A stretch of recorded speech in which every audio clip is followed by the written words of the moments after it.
بسم اللہ الرحمن الرحیم۔ حضرت علی نے فرمایا، دو چیزیں ایسی ہیں کہ جن کا انجام خیر والا نہیں ہوتا۔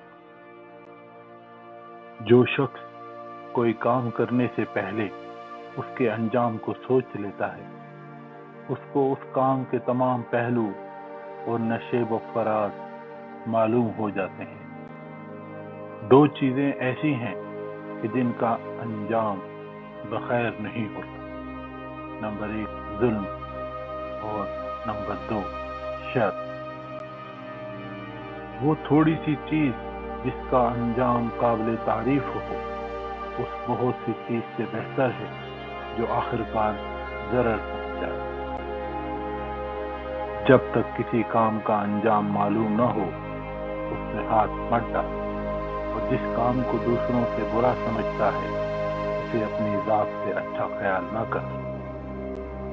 بے شک اگر تو گناہوں اور برائیوں سے بچا رہے گا تو بلند درجے پائے گا۔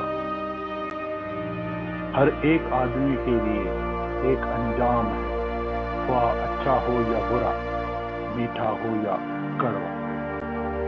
جو شخص زیادہ فکر کرتا ہے اس کا خاتمہ اور انجام اچھا ہوتا ہے۔ جو شخص انجام کو سوچتا ہے وہ آفتوں اور مصائب سے بچا رہتا ہے، اور جو شخص تجربہ کاری میں مضبوط ہوتا ہے وہ ہلاکتوں سے نجات پا لیتا ہے۔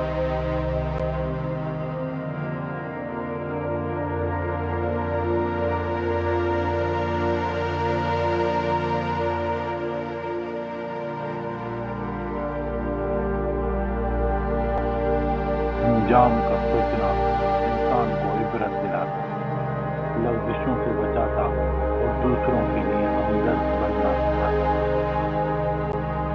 ہر ایک آدمی کے لیے ایک انجام ہے، خواہ اچھا ہو یا برا، میٹھا ہو یا کڑوا۔